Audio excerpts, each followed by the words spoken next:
Boa tarde a todos. Mais um brasileiro para falar, né? Ele já falou que tem tantos. Eu penso que nós somos os portugueses que fomos para o Brasil na época da colonização e agora estamos retornando. Não é isso? É isso.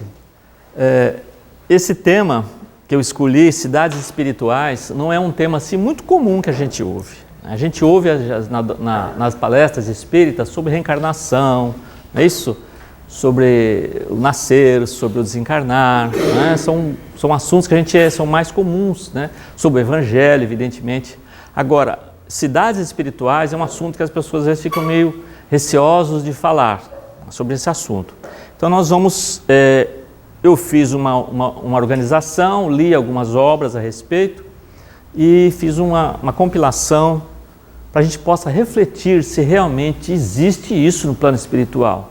Será que lá também tem cidades? Alguns chamam de colônias, né? Será que é assim mesmo? Né? Vamos ver o que os espíritos falam a respeito disso, né? Observe que no Evangelho segundo o Espiritismo, no capítulo 3, na casa de meu pai há muitas moradas. Olha só o que os espíritos comentam, né? A casa do pai é o universo. As diferentes moradas são os mundos que circulam no espaço infinito e oferecem aos espíritos que neles encarnam moradas correspondentes ao adiantamento dos mesmos espíritos. Então isso está em João. Quer dizer, ali está dizendo que no universo nós temos diversas moradas. Não vamos imaginar que todo esse universo foi construído só para a gente ficar olhando para o céu aqui da Terra. É muita coisa, é muito espaço. Então, aqui nós vamos pensar nesse primeiro caso como se no aspecto material. Quantos mundos que tem, globos que tem na própria nossa Via Láctea. Agora imagina quantas nebulosas que tem de tantas outras nebulosas. Será que não pode ter vida lá? Os cientistas acreditam que possa sim, características próximas da Terra. Isso em relação ao aspecto material. Agora, continuando,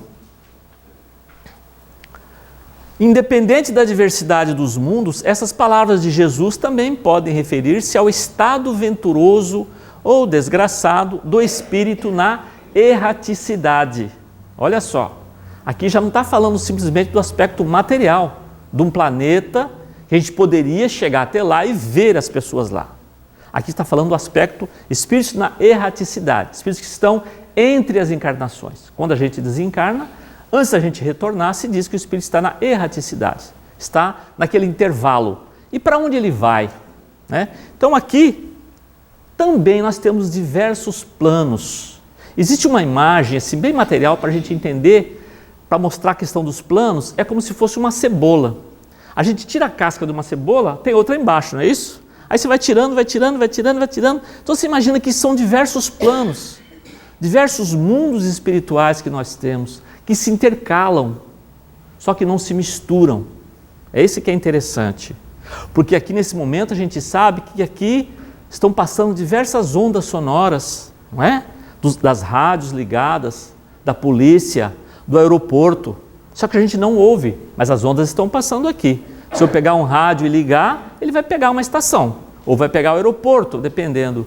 Então a gente entrou na sintonia, a gente consegue perceber aquela frequência. Então é mais ou menos isso. Vamos continuar.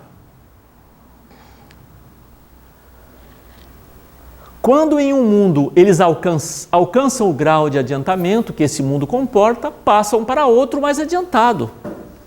São outras tantas estações em cada uma, das quais se eles deparam elementos de progresso apropriados ao adiantamento que já conquistaram.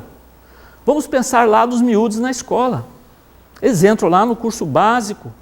À medida que eles vão sendo alfabetizados, vão conhecendo todas as disciplinas, todas as matérias, ele vai mudando de classe, não é isso? Ele vai passar para outro grau. E depois vai para a universidade. E vão assim.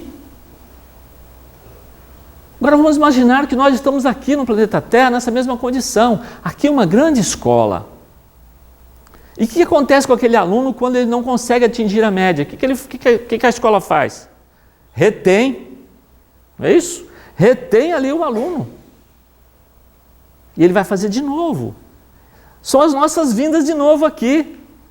Nós não conseguimos ainda aprender as coisas que Jesus nos ensinou, nós temos que retornar. E vai voltando. E tem aquele espírito que não consegue, não tem jeito. Aí eu vou dar outro exemplo.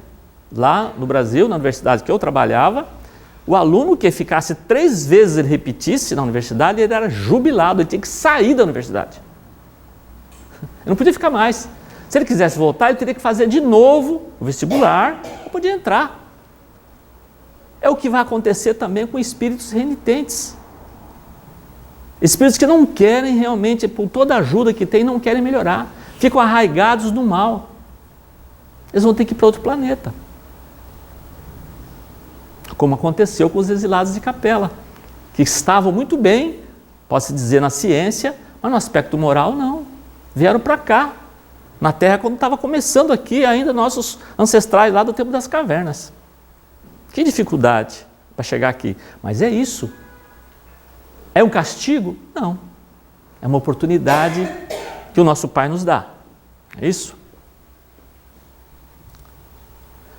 Na introdução da obra No Mundo Maior, escrita por André Luiz e psicografia de Chico Xavier, Emmanuel relata o grande número de pessoas que desencarnam no mundo diariamente. Esse prefácio da obra, só esse prefácio do Mundo Maior, do prefácio, o Haroldo Dutra Dias, que é um grande palestrante, ele fez uma palestra inteira só sobre esse prefácio. Tamanha importância. Cada prefácio do Emmanuel é uma obra. E essa também é. Veja só, o assunto que nós estamos lidando. Olha o que ele diz. Ele diz o seguinte: imagine agora o número de pessoas que estão desencarnando nesse momento no mundo. Imagina, aqui na cidade do Porto, no país Portugal, na França, juntando, são milhares de pessoas, cada uma com a cultura, cada uma de um país. Imagine se todos fossem para o mesmo lugar. Aí você desencarna um português, ele vai estar ao lado de um japonês, de um russo, que fala outro idioma, outra cultura. E aí? Todo mundo no mesmo lugar? Aí o Emmanuel chama a atenção. Onde albergar a estranha e infinita caravana? Como designar a mesma estação de destino a viajantes de cultura, posição e bagagem tão diversas? É difícil. Nós estamos passando isso aí agora, nesse momento, nesses movimentos migratórios na Europa e também lá na América do Sul. Nós temos o problema da Venezuela. Muitos venezuelanos com esse problema estão indo para a Colômbia, estão indo para o Brasil. Quando chega lá no Brasil, é outra cultura. É outro povo, é outra alimentação. Agora você imagina a gente mudar de plano. Sair daqui do plano encarnado e para o plano espiritual. É uma mudança muito grande. A gente estranha quando muda de casa. Não é verdade? Vocês já repararam? Quando a gente muda de casa, a gente me lembra quando era criança, se acordava à noite e não sabia para que lado estava o banheiro, a casa de banho. Você fica, né? Fica confuso até você se habituar com a sua casa. Quando você muda de cidade, também, uma nova casa em outra cidade. Agora imagina mudar de plano. Sai do plano encarnado e plano desencarnado, para o mundo espiritual. Como avaliar se o espírito vai para o céu ou vai para o inferno? Quem avalia isso? A nossa educação, muitas vezes, e não vai aqui nenhuma crítica, evidentemente, à Igreja Católica, mas nós somos aprendidos, a maioria nós fomos educados no catolicismo, é isso? A gente aprendeu isso aí, quando criança. Se eu for bom, eu vou para o céu. Se eu for mal, eu vou para o inferno. Ainda pode ser mais ou menos, vai ficar no purgatório. Quem vai julgar isso aí? Será que uma pessoa que furtou uma loja, ele vai para o mesmo lugar que quem cometeu um assassinato? Não são crimes diferentes? Hoje, as leis humanas têm uma dosimetria para isso. Essa pessoa não pode ter uma mesma pena de um latrocínio, alguém que roubou e matou? Não pode. Será que Deus vai fazer um julgamento certo? Com toda a sua infinita sabedoria? Então, isso é o alerta que Emmanuel nos dá. Olha só que interessante. Não é só ele.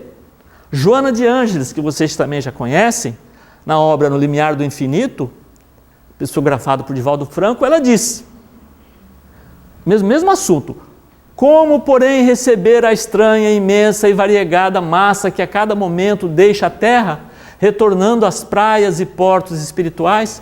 Como classificar os delitos e julgar as ações nobres, considerando a diferente posição em que cada grupo humano realizou o seu compromisso terreno? Olha só como bate, a mesma questão que Emmanuel coloca, Joana de Ângeles também coloca. Como abrigar esse número grande de pessoas que desencarnam todos os dias em diversas partes do mundo? E ela continua. Com quais medidas examinar em profundidade os fatores preponderantes e predisponentes para o mal e para o bem, tendo-se em vista que os prêmios e punições que se acham limitadas em 2 ou 3 variantes: gozo eterno, punição perpétua, estágio para posterior definição. Então ela dá um resumo mais ou menos do que a gente mais ou menos aprendeu. É isso? Agora, a doutrina espírita dá outra visão. A visão da doutrina é diferente da doutrina espírita. É a nossa consciência que vai nos colocar num mundo ou no outro, num plano ou no outro. São as nossas ações, são os nossos pensamentos, o nosso padrão vibratório. Aquilo vai modelando o nosso perispírito, que vai nos colocar num plano coerente com a nossa condição espiritual. É mais lógico, é mais justo. Sobre as cidades espirituais, vários companheiros de ideal, isso o Emmanuel dizendo ainda, vários companheiros de ideal estranham a cooperação de André Luiz, que nos tece informações sobre alguns setores das esferas mais próximas ao comum dos mortais. O que acontece? Eu já li pessoas comentando que André Luiz delirou, que não existe aquilo, que não existe cidade no mundo espiritual. Ele veio com o Nosso Lar, os Mensageiros, diversas obras que ele veio comentando o que acontece quando nós desencarnamos, para onde nós vamos. Se eu sofri um acidente, se eu estou com uma doença grave, se eu tive um cancro, é evidente que aquela doença está ligado primeiro no perispírito, depois vem no corpo físico. Quando há o desencarne, aquele espírito precisa ser tratado. Aquele perispírito vai ser tratado. Vai ser tratado onde? Onde se trata doentes? Em hospitais. Não é isso? É exatamente isso. Então, olha só. Karl Schutel, que é também outro escritor espírita muito importante, ele diz A Vida no Outro Mundo, que é uma obra que ele escreveu, o mundo espiritual é provido de meios que fornecem à vida do além-túmulo as condições indispensáveis para a transição. Por exemplo, dizem as entidades do espaço que lá existem hospitais onde são tratados aqueles que passam por longa enfermidade e os quais, por condições de atraso, não percebem o mundo dos espíritos em sua realidade. Aí são curados e depois instruídos sobre a nova situação, até que se adaptem ao meio em que se acham. Quer dizer, a gente continua evoluindo no plano espiritual. Sim, continuamos. Não é porque nós estamos desencarnados que nós vamos ficar estacionados. E vamos aprender onde lá? Onde que a gente aprende? Nas escolas, nas orientações, com os mestres, com os professores. É isso. Mas peraí, então a vida lá continua igual aqui? A gente desencarna e vai para um lugar onde tem uma cidade, onde eu vou trabalhar? Ou tem gente que acha que depois que aposentou vai continuar aposentado do outro lado, reformado? Então, estou reformado agora, eu desencarno, continuo reformado. Mas não é bem assim. Não é bem assim. Então continua, as coisas continuam. Eu sei que tem gente que ficou incomodada agora, ficou preocupada. Meu Deus, eu pensei que ia descansar, né? A gente fala, fulano descansa em paz, né? Não é isso? Desencarnou, descansa em paz. Não tem descanso. O que Jesus disse? Meu Pai trabalha constantemente e eu também. Se Jesus trabalha, e nós? Por que nós vamos ficar na ociosidade? Não é? Alguns espíritas dizem que não aceitaram que no mundo espiritual existem casas, prédios, como eu comentei. Alguns argumentam. Kardec nunca disse isso. Existe, algumas pessoas que estudam, a doutrina e dizem, olha, o Kardec nunca falou que lá tem construções. Que o mundo material é uma coisa, o mundo espiritual ele é fluido, ele é etéreo, ele não tem nada palpável. Vamos ver o que Kardec fala sobre a matéria. Pergunta 22 do Livro dos Espíritos. Define-se geralmente a matéria como sendo o que tem extensão, o que é capaz de nos impressionar os sentidos, o que é impenetrável. São exatas essas definições? Essa é a pergunta de Kardec. Os Espíritos respondem, do vosso ponto de vista elas o são, porque não falais senão do que conheceis, mas a matéria existe em estados que ignorais. Pode ser, por exemplo, tão etérea e sutil que nenhuma impressão vos cause aos sentidos. Contudo, é sempre matéria. Para vós, porém, não seria. Vamos continuar com Kardec. O Kardec, na Revista Espírita de 1866, Kardec comenta, um espírito comentando, no nosso mundo, ele fala, no nosso mundo é matéria tangível, no mundo invisível tudo é, podendo-se assim se exprimir, matéria intangível. Quer dizer, intangível para nós que não percebemos senão por órgãos materiais, mas tangível para os seres desse mundo, que percebem pelos seus sentidos espirituais.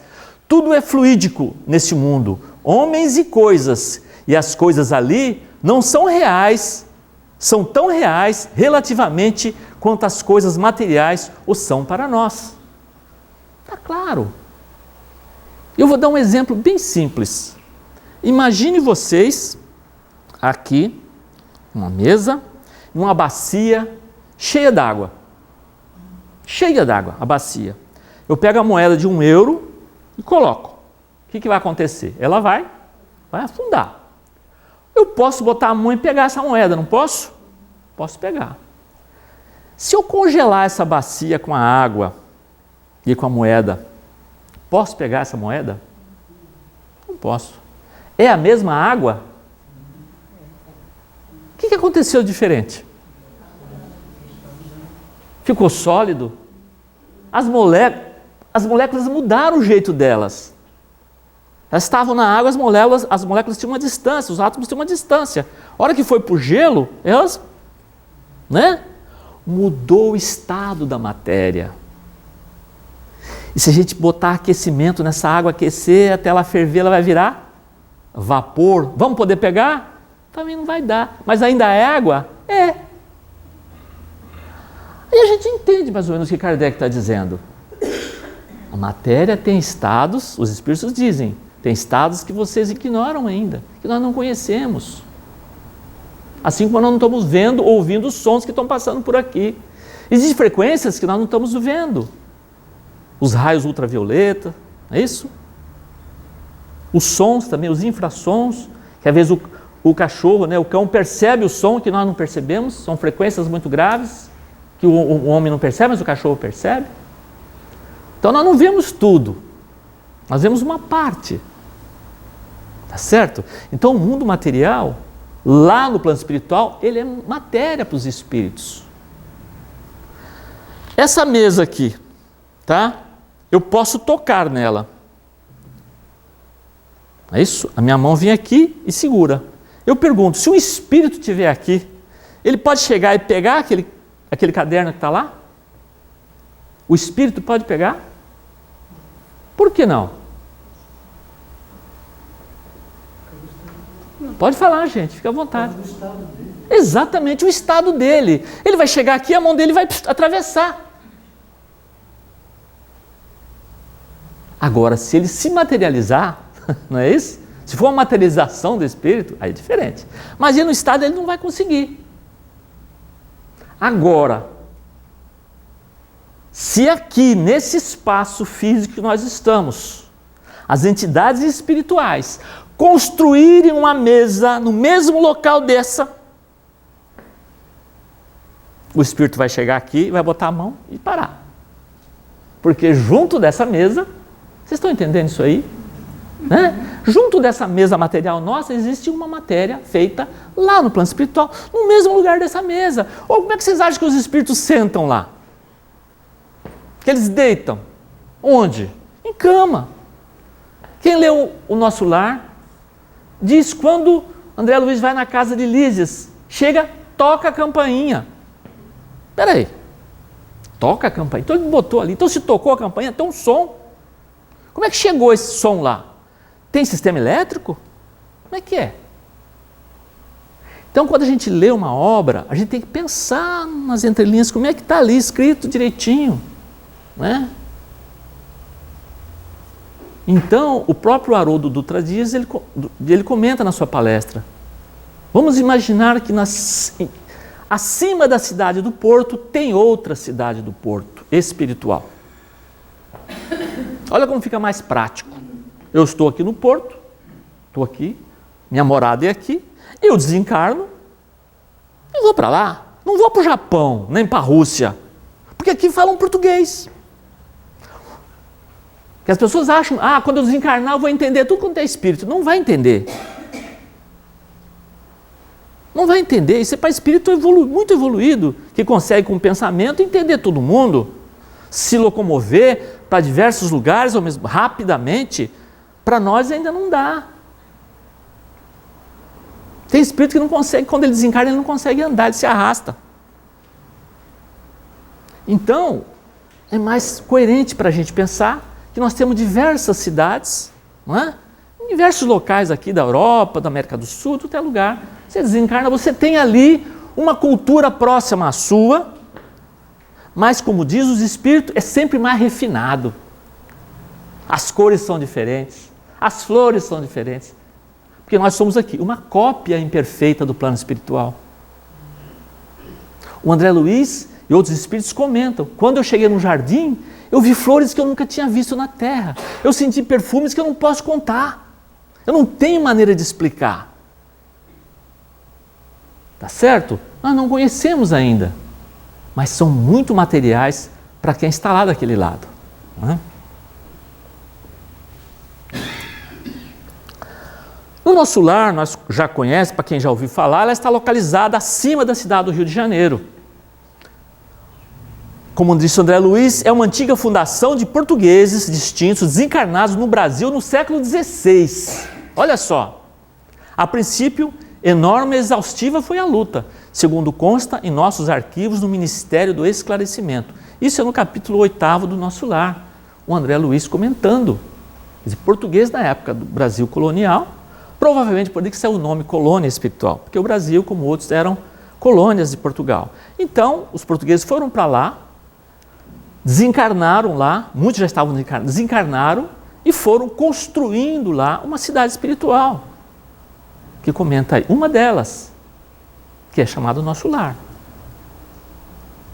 Segundo eu li, quando o André Luiz escreveu a obra, tinha aproximadamente 1 milhão de habitantes. Hoje, já está muito grande. Isso já triplicou, já quadruplicou o número de habitantes. Também crescem as cidades lá, não ficam estagnadas.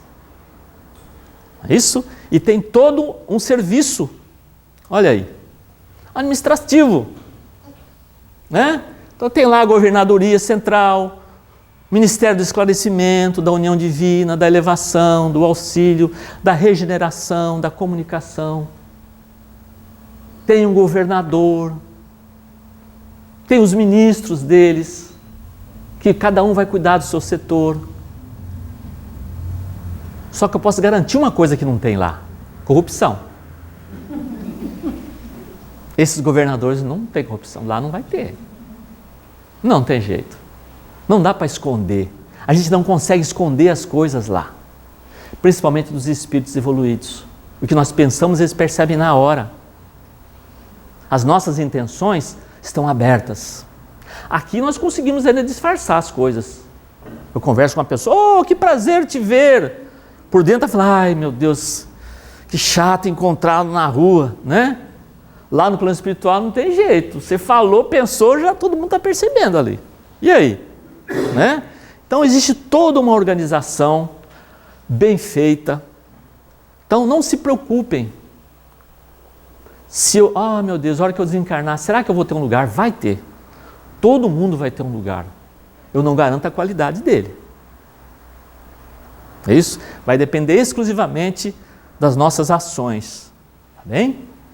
Aqui é outra cidade espiritual que é dirigida por Kaibar Schutel, que chama Alvorada Nova. É isso? Essa cidade está próxima, acima da cidade de Santos. Olha, mesma coisa. Tem lá, olha. Tem um prédio central, unidade de divina elevação, bosque, da alimentação, núcleos espirituais, desenvolvimento, tudo. Olha, Praça Central, Recanto da Paz, Casa da Criança. Olha só. As crianças que desencarnam. E uma coisa eu achei interessante que eu li nas obras espíritas. Não existe criança no umbral. Não existe criança no umbral. Todas as crianças são amparadas de imediato. Tá certo? Se tem lá, vão ser recebidas. Se são recém-nascidos, se são miúdos, se vão para a escola, vão ser orientados, todos. Tem lugar para todo mundo. Olha lá. Muro protetor, precisa de muro, por quê? Porque essas cidades estão em lugares ainda que são próximos à terra. Como o nosso lar também é próximo à terra.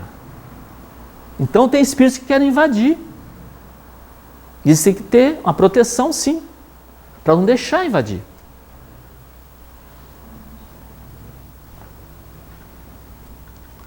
Olha só quem cuida do hospital. O espírito Sheila.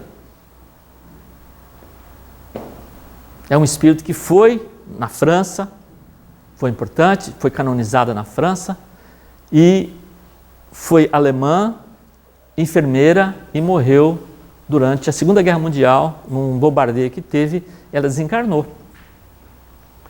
E foi para o Brasil, né? E como espírito, né? E ela é responsável por esse hospital que tem em Alvorada Nova, que é a irmã Sheila. Que o Chico, quando dizia que ela aparecia, inundava o perfume de flores quando a irmã Sheila chegava. Não é? Tá aí, o espírito trabalhando. E como trabalha? Outro exemplo, Bezerra de Menezes. Ele foi, como se assim, promovido. Bezerra, você pode ir para outro plano. Não é? Ele falou, não, eu quero ficar mais 50 anos aqui. Para auxiliar meus irmãos que estão com dificuldade. Não fugiu do trabalho, não é? Outras obras que citam cidades espirituais. As Colônias Espirituais e a Codificação de Paulo Neto. A Vida nos Mundos Invisíveis do Espírito Robert Benson. Biografia de Anthony Borgia. Memórias de um Suicida, né? Da Ivone Pereira. Missionários da Luz e A Vida no Outro Mundo. São algumas obras que citam as cidades espirituais, a administração, o que acontece, cada departamento, é isso? E para encerrar, eu gostaria de ler assim na íntegra, eu particularmente acho uma das melhores descrições do plano espiritual. De um dos planos espirituais que foi escrito por Joana de Ângeles. Olha só o texto, como eu acho que ele resume exatamente o que nós estamos querendo dizer aqui. Sendo a vida na terra, suas edificações e paisagens, um símile mais condensado e algo mais grosseiro do que existe no mundo espírita ou espiritual, nós falamos. Aqui nós estamos num mundo mais grosseiro. A densidade é outra. Facilmente se compreenderá que o progresso na região das causas transcende em beleza as realizações, superando em emoções e efeitos tudo quanto a imaginação pode conceber. Quer dizer, os espíritos muitas vezes descrevem, como eu comentei, eu fui a lugares, eu vi paisagens maravilhosas, não dá para contar como é que é. Eu já ouvi sons com instrumentos que eu nunca ouvi na terra, que quando eu ouvi a música, eu não consegui parar de chorar. Tamanha emoção. Eu vi cores que eu nunca tinha visto, eu nem sabia que cor que era, que eu nunca tinha visto. São frequências que nós não percebemos. É o que Joana de Ângeles está dizendo. Nós somos aqui uma cópia imperfeita.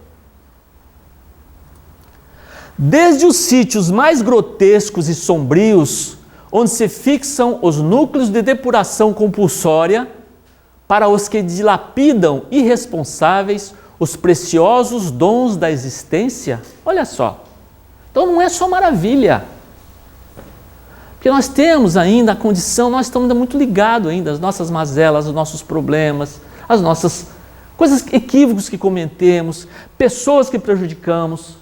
Alguns conseguem se livrar disso, outros vão se arraigando no mal e não querem melhorar. Vão melhorar um dia, com certeza. Como disse Jesus, nenhuma ovelha fica lá desgarrada. Todos vão, mas demora. Então, não dá para pegar, evidentemente, um espírito, uma condição ainda muito perverso, muito ainda arraigado ao mal, não quer melhorar, ir para um plano espiritual luminoso. Me perdoa a expressão, é um boi numa loja de louça. Não vai funcionar. Não vai dar certo. Então, vai sim. Então, dependendo da condição, o espírito vai ter que ir para um lugar. Para ser punido? Não. É uma depuração, lógico. É uma depuração compulsória, porque ele não sabe ainda o que é bom para ele. Tem espírito que não consegue perceber. Ele está tão fora de si que ele não sabe o que é bom para ele. Então, as entidades benfeitoras vão encaminhá-lo numa encarnação compulsória. Ou vai morar num sítio, estagiar num sítio que há necessidade para ele se depurar, para ele se melhorar. Então, além dos sítios sombrios, até os altos círculos de felicidade nas vibrações circunvizinhas da Terra. Há uma infinita variedade de vilas e cidades, círculos espirituais e postos de socorro, onde vivem os que se vinculam ao planeta generoso, que nos serve de berço e escola de progresso nos intervalos de uma para outra reencarnação. Tudo é provisório. Olha só como ela fala, é provisório. Nós não fica lá indefinidamente numa cidade espiritual. Nós vamos ter que voltar, reencarnar, de repente a gente vai melhorando, vai para outro sítio. É isso? Plasmados pelas mentes que as moldam num fluido universal, são populosos centros de vida, em que o amor estua verdadeiros céus. Não se trata de lugares hipotéticos ou de centros onde campeia a ociosidade em aposentadoria demorada ou de paisagens fantasistas para o repouso da inutilidade. Como nós comentamos, é trabalho contínuo, é estudo, é dedicação, é servir. A gente lê nessas obras espíritas, a pessoa chega lá no plano espiritual, vai ser tratado no hospital, o carinho dos enfermeiros, a atenção, ele quer servir. E aqui eu lembrei do Dr. Inácio, nosso Ferreira, psicografado pelo Bacelli, quando ele diz assim: se você sofreu um acidente um dia, escurece tudo, aí você acorda no hospital, e você vir os enfermeiros muito simpáticos, os médicos muito simpáticos, você desencarnou. Você vai melhorando, não vem parente te visitar, aí você pergunta, cadê meus parentes? Eles não podem vir, né? Não contaram ainda para ele que ele desencarnou, né? Então, se a coisa for muito bem feita, você começar a melhorar muito, fica leve, você desencarnou, né? Tomara que seja assim, né? Uma coisa boa, tranquila, é isso? Então, olha, não existe ociosidade, não é uma coisa fantasista, não é a imaginação de André Luiz. Por quê? Tantos espíritos escreveram uma mentira dessa, essa fantasia, desencarnou, você fica lá, né, nas nuvens, e aí? Fazendo o quê? Como eu vou estudar? Como eu vou melhorar? Como eu vou conversar? Como eu vou produzir? Então, continua assim. Há atividades febricitantes em que o culto ou o trabalho fomenta o progresso das mentes e aprimora os sentimentos. Olha só, como é preciso. Continua. Tudo que eu tinha de sentimento, meus entes queridos, eu não vou perder. Tudo que eu aprendi aqui nesse planeta, nas diversas encarnações, se eu tenho habilidade hoje para pintura, para dança, para música, para literatura, para mecânica, tudo isso são acúmulos de conhecimento meu. O carinho que eu estendi a todas as pessoas que eu convivi, aquilo não se perde. Nós só vamos perdendo as nossas mazelas. As nossas virtudes são para sempre. Tudo que nós adquirimos, nós não perdemos mais. As coisas boas nós não perdemos. Mas os defeitos que nós temos aí, nós vamos perdendo com o tempo. Demora, mas vamos perder todos. É isso? De forma alguma, são mundos quiméricos imateriais. Olha só como ela reforça de novo o que o Kardec falou. De forma alguma, são mundos quiméricos imateriais, sobrenaturais, mas searas de ação objetiva, organizações promovidas pelo espírito humano, distantes ainda dos mundos da divina bênção.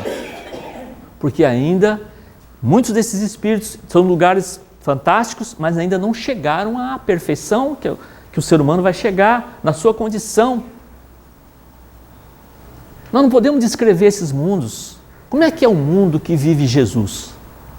Onde ele vai fazer a reunião, que já foi feita algumas reuniões, desses espíritos luminosos. A gente não tem ideia como é que é isso. Nós não sabemos, não é? A distância que tem. E a cada um, segundo as suas obras. Eu vou para o lugar que eu mereço. Não há dúvida. Não haverá jeitinho. Ah, será que dá para dar um jeitinho, né? Eu tenho um parente meu que vai ficar ali assim. Não tem jeitinho. Não tem jeitinho. Existe intercessão por merecimento.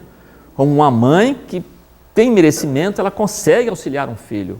Mas ele vai passar por dificuldades, mas ela vai ampará-la. Muitas vezes, como a gente já viu, ela encarna novamente para poder auxiliar aquele filho. É a maneira que ela ajuda.